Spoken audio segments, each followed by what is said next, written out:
কেমন লাগলো ইন্ট্রো? দেখলে নস্টালজিক ফিল হলো?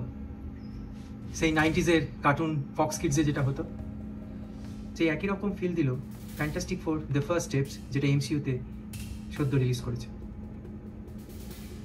সিনেমাটিতে যেভাবে 60s 80s-এর অবরাটা তৈরি করেছে সেটা দেখার মতো। যেমন তার ব্যাকগ্রাউন্ড সাউন্ড, তেমন তার সেট ডিজাইন এবং তেমন তার কস্টিউম ডিজাইন, প্রতিটা পিচ পারফেক্ট। সিনেমাটা আমাকে সিট থেকে একবারও উঠতে দেয়নি। তো আমার হাসি মুখ থেকে অবশ্যই বুঝতে পারছো যে আমি ফ্যান্টাস্টিক ফোর ফার্স্ট স্টেপস নিয়ে কথা বলবো, যেটা সিনেমা হলে রিলিজ করেছে, যে সিনেমাটা কেমন হয়েছে। তোমরা দেখছো বংশুপস ফ্রেমসের মধ্যে ফ্যান্ডাম। তোমরা যদি ট্রেলার দেখে ভেবে থাকো যে সিনেমাটা অনেক কিছু স্পয়েল করে গেছে, তো না, অনেক কিছু স্পয়েল এখনও বাকি আছে। কারণ যে সিন ট্রেলারে দেখিয়েছে সেরকম বহু সিন সিনেমায় নেই, বা সেই সিনের অপোজিট অ্যাঙ্গেল থেকে টেক্স সিনেমায় রয়েছে। তো তোমরা সেইভাবে স্পয়েল হবে না। সিনেমাটা নিয়ে আমি একটু ছোটো করে বলতে চাই যে তোমরা ট্রেলারে যেটা দেখছো সেটাই, যে এখানে একটি ওয়ার্ল্ড দেখানো হচ্ছে যেখানে mister fantastic, read Richards, the invisible woman, সু স্ট্রং, দ্য থিং অর্থাৎ বেন গ্রিম, আর হিউম্যান টর্চ অর্থাৎ জনি স্ট্রং রয়েছে অ্যাজ এ সুপার হিরো। এই ইউনিভার্সটা কোথাও যেন ট্রেলার দেখলেই বোঝা যায় যে এটি একটি অল্টারনেট ইউনিভার্স, কারণ এমসিইউর টাইমলাইনে এই নিউ ইয়র্ক শহরটা কোথাও ফিট করছে না। আর এই এখানে যেটা দেখে বোঝা যাচ্ছিল যে সিনেমাতে এরাই সেই একা সুপার হিরো, তো সেটাই এই সিনেমাতে বোঝানো, কিছুটা হলেও বোঝানো হয়েছে যে এরাই আছে। ডিরেক্টর ম্যাট স্যাকম্যান এর আগে এমসিইউতে ওয়ান্ডাভিশন সিরিজটা আমাদের উপহার দিয়েছে, এবং ওয়ান্ডাভিশন সিরিজটা দুর্দান্ত করেছিল স্যাকম্যান। সেই জন্য কোথাও যেন আমি মনে মনে আশা রেখেছিলাম যে এই সিনেমাটা কিছু একটা হবে, আর ঠিক আমার সেই আশা এই সিনেমাটা পূর্ণ করেছে। যেহেতু আমি একজন কমিক্স ফ্যান, তাই এই সিনেমাটা আমাকে অনেক কমিক্স রিলেটেড তথ্য অ্যাকুরেটভাবে দিয়েছে, যেটা বহু সিনেমা এখনও অবধি দিতে পারিনি। এবং ফ্যান্টাস্টিক ফোরের আগের যে ভার্সানগুলো বেরিয়েছিল, যেটা 2005-এ বলো, 2007-এ বলো, এবং রিবুট করে 2015-এ বলো, সেটা তো কখনোই না। এটা বলতে পারো একটা fresh start the fantastic four মুভির, আর এটাই প্রথম আমার কাছে। কিন্তু আমার ভালো দিকগুলো হলো প্রতিটা চরিত্র যেভাবে ফুটিয়ে তুলেছে। সে Pedro Pascal as a Mister Fantastic, যে স্মার্টেস্ট ম্যান অ্যালাইভের চরিত্রটা প্লে করছে, একদম বুঝিয়ে দিয়েছে যে সে কীরকম। কমিক্সেও সে এরমই, যে কিছুটা নিজের খামখেয়ালি, অ্যাংজাইটি, এবং কোথাও গিয়ে যেমন সায়েন্টিস্টরা হয়ে থাকে যে একটু পাগল ছাড়া, ছন্ন ছাড়া তার জীবনে সব, মানে তার লাইফে সায়েন্সটাই সব, তো সেই জিনিসটা ফুটিয়ে তুলেছে পেদ্রো পাস্কেল কমিক্সের উপরে। আবার সেইভাবেই টুস্টমের চরিত্র প্লে করেছে ভেনিসা কার্বি, তিনিও একদম কমিক্স থেকে উঠে আসা ইনভিজিবল ওম্যান, তিনিও অসাধারণ অভিনয় করেছেন। এভান মস ব্যাকরা যে চরিত্রটি প্লে করেছেন তা হলো বেন গ্রিমের অর্থাৎ দ্য থিংয়ে। তিনি তো কোথাও যেন গিয়ে নিজেকেই দ্য থিং হিসেবে তুলে ধরেছেন। কমিক্সেও যেমন দ্য থিংয়ের চরিত্রটি ছিল তার আবেগপূর্ণ, সে একজন পাইলট ছিল, এবং এখানেও তাকে পাইলট হিসেবে দেখানো হয়েছে। আর চরিত্রটি একমাত্র ফ্যান্টাস্টিক ফোর ফ্যামিলিতে এই চরিত্রটি যার বাইরের ঘটন পুরোপুরি চেঞ্জ হয়ে যায় ওই কসমিক রেডিয়েশনের আঘাতে। কারণ অন্যান্যরা তাদের সুপার পাওয়ার হাইড করে রাখতে পারতো, কিন্তু বেন গ্রিমের তা ক্ষমতা ছিল না, এবং সেটা কোথাও গিয়ে তাকে কোথাও কষ্ট দিত। কিন্তু সেইভাবেই তার চোখে মুখে ফুটিয়ে তুলেছে এই চরিত্রটি অ্যাজ এ বেন গ্রিমে। আর জোসেফ কুইনকে কি বলবো, তাকে আমরা দেখেছিলাম স্ট্রেঞ্জার থিংসে, এবং দেখে ভালো লেগে গেছিল। আর সে যেভাবে জনি স্টোমের চরিত্রটা ফুটিয়ে তুলেছে, জনি স্টোম হলো একজন মানে ফ্ল্যাম বয়, হ্যাঁ, যে এবং সুপারস্টার, যে কিনা মানে তার লাইফে এনজয়মেন্ট আছে, সে কুল, হ্যাঁ, কিন্তু সে ফ্যামিলিকে ভালোবাসে, বিশেষ করে তার সিস্টারকে ভালোবাসে। রিচার্ডসকে সেভাবে অতটা পছন্দ করতো না তার এই সায়েন্স গিকের জন্য। এখানেও জোসেফ কুইন ঠিক একইভাবে ফুটিয়ে তুলেছে। আর রালফ ইগনেসন অ্যাজ এ গ্যালেক্টাসের ভয়েস, আর জুলিয়ার Garner as a Shalla Bal silver surfer অনবদ্য। আমি আমি আমি বলে বোঝাতে পারবো না যে আমি কি ফিল করেছি সিনেমাটা দেখে।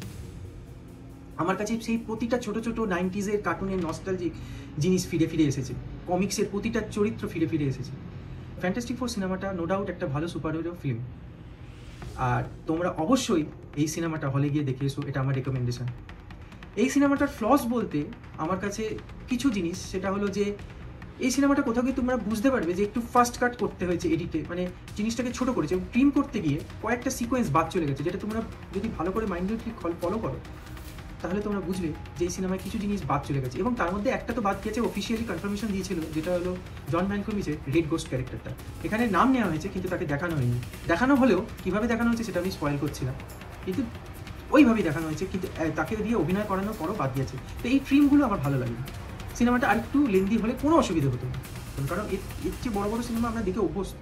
তো এই সিনেমাটা আরেকটু লেন্দি হলে আমার কাছে কোনো সমস্যা ছিল না। আর হ্যাঁ, গ্যালাক্টাসকে কোথাও ওই পাওয়ারফুল জিনিস তো কোথাও যেন আরও চেয়েছিলাম, মানে খিদেটা মেটেনি গ্যালাক্টাসকে দেখে। গ্যালাক্টাস যেভাবে এসেছে সেরা, আজ অব্দি কমিক্স মানে সিনেমার ইতিহাসে এইভাবে গ্যালাক্টাস আসেনি।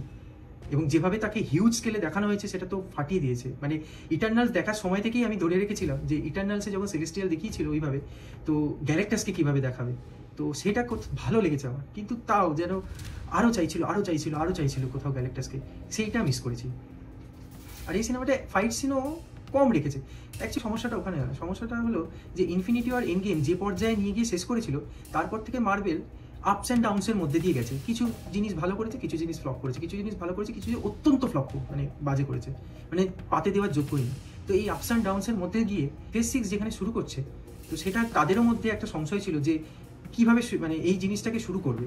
তো এটা যদি ফ্লপ করে যায় তাহলে এই পরবর্তী পর্যায়ে যে অ্যাভেঞ্জার্স ডুমসডে, সিক্রেট ওয়ার্স, স্পাইডারম্যান ব্র্যান্ড নিউ ডে, এই সিনেমাগুলো আসছে, এগুলো এবং ডক্টর স্ট্রেঞ্জ 3, তো এই সিনেমাগুলো এরই তো কানেকশান। তো এ যদি ফ্লপ করে যায়, একটা শুরুর ইঞ্জিন যদি ফেল করে যায়, তার পেছনের বগিগুলোকে টানবে কী করে? তো সেই কারণে কিছুটা কাট অফ করেছে এইভাবে যে কিছু প্রস্থেটিক আর্মার পুরোনো দিনে যেভাবে সিনেমা করতো সেভাবে কাজ করিয়েছে। এছাড়া ইচ্ছা করে মিস্টার ফ্যান্টাস্টিক আর সুস্টমের পাওয়ারকে একটু কম দেখিয়েছে, কারণ বিশেষ করে মিস্টার ফ্যান্টাস্টিকের পাওয়ার বেশি দেখাতে গেলে ওই যে ইলাস্টিক জিনিসটা কোথাও গিয়ে সিনেমাতে একটু অকওয়ার্ড লাগে। কার্টুনে কোনো অসুবিধা হয় না, কমিক্সে তো হয়ই না, কার্টুনেও অসুবিধা হয় না, কিন্তু লাইভ অ্যাকশানে প্রতিবারই ফেল করেছে কিছু না কিছু সময়। যে ডিসিরও হোক, এবং ডিসিতে ইলাস্টিক ম্যান আছে, এবং আর আদার্স যে সব সুপার হিরো জনারে বেরোয় তাতেও এই ইলাস্টিক যে বডি নিয়ে কাজ করা হয় সেটা কোথাও গিয়ে একটু চোখে লাগে।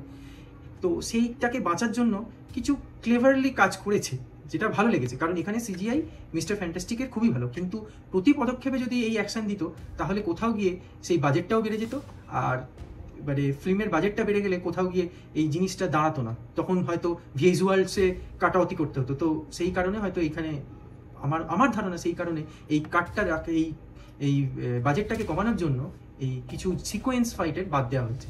তো এই আর কি। তো ফ্যান্টাস্টিক ফোর সিনেমাটা অবশ্যই দেখো। এর আগের আমি প্রিলুড কমিক্স নিয়ে একটা ভিডিও বানিয়েছিলাম, সেটা অবশ্যই চেক আউট করো সিনেমাটা দেখতে যাওয়ার আগে, কারণ এখানেও সিনেমার আগেতে ওই প্রিলুড কমিক্সেরই কিছু ছোটো জিনিস দেখিয়ে দিয়েছে, কিন্তু প্রিলুড কমিক্সটাতে খুব ভালোভাবে ন্যারেশন করেছে যে কী ঘটেছিল, এবং সেটা আমি খুব ভালোভাবে পড়ে দিয়েছি তোমাদের সুবিধার জন্য যে প্রিলুড কমিক্সে কী দেখানো হয়েছে। তো প্রিলুড কমিক্সটা তোমরা ওখানে গিয়ে চেক আউট করতে পারো, তারপরে তোমরা সিনেমাটা দেখলে 2-4 করতে পারবে। তো অবশ্যই তোমরা এই ফ্যান্টাস্টিক ফোর সিনেমাটা দেখে এসো, আর যারা ফ্যান্টাস্টিক ফোর সিনেমাটা দেখে এসছো তারা কমেন্ট সেকশনে অবশ্যই জানাও যে তোমাদের কেমন লেগেছে। আর হ্যাঁ, তোমাদের এই ভিডিওটি ভালো লেগে থাকলে তোমরা বন্ধু বান্ধবদের সাথে আমার ভিডিওটি শেয়ার করতে পারো। আমি রোজ কিছু না কিছু নতুন ভিডিও আনছি, যেটা অনলাইন প্রথম আমি কাজ করছি এই নিয়ে। তোমরা আমার পাশে থেকো, আর অবশ্যই ভিডিওতে লাইক আর সাবস্ক্রাইব করে নোটিফিকেশন বেলটা অল করে রাখো, কারণ আমি ভিডিও দিলেই তোমাদের কাছে যাতে আগে নোটিফিকেশনটা এসে পৌঁছবে। আজকের মতো এখানেই, আবার দেখা হবে স্ক্রিনের এবারে বংশুপসের সাথে। বাই। সাবস্ক্রাইব করুন আমাদের বংশুপস চ্যানেলকে for latest news and updates.